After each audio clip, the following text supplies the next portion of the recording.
മച്ചാൻ വരെ അപ്പോൾ നമ്മൾ നൈസായിട്ട് രാത്രി വണ്ടിയൊക്കെ കഴുകിയിട്ട് വന്ന കേട്ടോ. ഇനിയിപ്പം വണ്ടിയിൽ ചെയിനിൽ ഓയിലിടണം. ഗിയർ ഓയിലുണ്ട് നമ്മുടെ കയ്യിൽ. ചെയിൻ അത്യാവശ്യം ഇപ്പം നീറ്റാണ്. ഇനിയിപ്പോൾ നമ്മൾ ചെയിൻ ഓയിലിടാൻ പോവാം കേട്ടോ.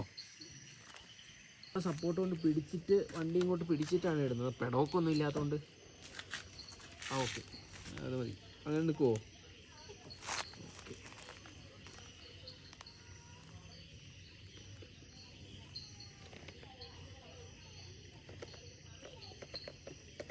ഗിയർ ഓയിൽ പയ്യെ ഇങ്ങനെ ഇട്ട് വിടുകയാണ് ചെയ്യുന്നത്.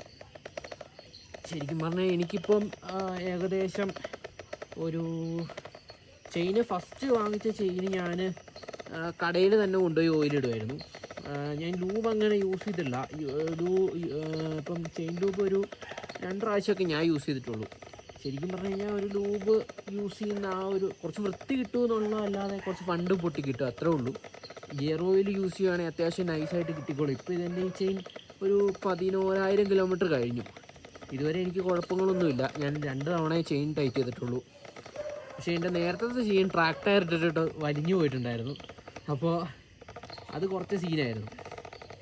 ട്രാക്ക് ടയർ ഇട്ട് കഴിഞ്ഞപ്പം ലൂസ് ടൈറ്റ് ആയിപ്പോയി ചെയിൻ. അപ്പോൾ അങ്ങനെ പോയിട്ടുണ്ടായിരുന്നു. അതല്ലാതെ എനിക്ക് ചെയിൻ്റെ അകത്ത് ഈ ഓയിലിട്ടുകൊണ്ട് വലിയ വിഷയമൊന്നും തോന്നിയില്ല. പക്ഷേ ഇതിനെനിക്ക് കറക്റ്റ് ഈ ചെയിനിലാണ് ഞാൻ ലൂബ് നമ്മുടെ ഗിയർ ഓയിൽ യൂസ് ചെയ്യാൻ തുടങ്ങിയത്. ഗിയർ ഓയിൽ യൂസ് ചെയ്തിട്ട് എനിക്ക് അത്യാവശ്യം ലൈഫ് കിട്ടുന്നുണ്ട്. ഇപ്പോൾ അത്യാവശ്യം ഒരു കുഴപ്പമില്ല ചെയിന്. ഇനി ഒന്ന് ടൈറ്റ് ചെയ്യണം. കുറച്ച് സ്ലാഗായിട്ടുണ്ട്. 2 സൈഡ് ഇട്ട് കഴിഞ്ഞിട്ടുണ്ട് കേട്ടോ. നൈസിട്ട് വെച്ചോ. മുകളിലൊരു ചെറിയ സ്ക്രൂ എടുത്ത് വെച്ചാൽ തീരാവുന്നുള്ളൂ. ഇതിന് എനിക്ക് തോന്നുന്നു ഏറെക്കുറെ ഒരു 75 രൂപ 80 രൂപ റേറ്റ് വരുന്നുള്ളൂ. പക്ഷേ നൈസാണ്. ഇതിൻ്റെ യൂസ് എന്ന് പറഞ്ഞു കഴിഞ്ഞാൽ അടിപൊളിയാണ്.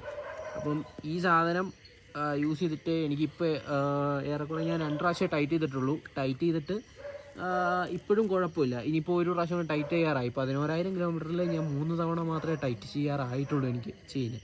അപ്പം നൈസാണ് ഈ സാധനം. ലൂബ് യൂസ് ചെയ്യുന്നതിനെക്കാട്ടിലും കുറച്ച്, അതായത് ചെയിൻ്റെ ആ ഒരു എഞ്ചിൻ്റെ ആ ഒരു കേസിൻ്റെ അവിടെ കുറച്ച് കരി പോലെ വരും. അത് വാട്ടർ സർവീസ് ചെയ്യുമ്പോൾ അതങ്ങ് മാറിക്കോളും. വേറെ കുഴപ്പമൊന്നുമില്ല. അപ്പം ഇത് യൂസ് ചെയ്യുന്നവർക്ക് യൂസ് ചെയ്യാം. നൈസാണ്. അപ്പം ഇനിയിപ്പം അടുത്ത പ്രാവശ്യം ഒന്ന് എനിക്ക് വണ്ടിയുടെ ക്ലച്ച് കേബിളും കാര്യങ്ങളൊക്കെ മാറ്റാനുണ്ട്. ഹാൻഡിൽ ചേഞ്ച് ചെയ്യണം. പിന്നെ ക്ലച്ച് കേബിള് അങ്ങനെ കുറച്ച് കാര്യങ്ങൾ ചേഞ്ച് ചെയ്യാനുണ്ട്. അപ്പോൾ നമുക്ക് ചെയിനൊന്ന് ടൈറ്റ് ചെയ്യണം, അത്രേ ഉള്ളൂ. അപ്പോൾ ഇന്നൊരു ചെറിയ വീഡിയോ ആയിരുന്നു. ഉപകാരപ്പെട്ടെന്ന് വിചാരിക്കുന്നു.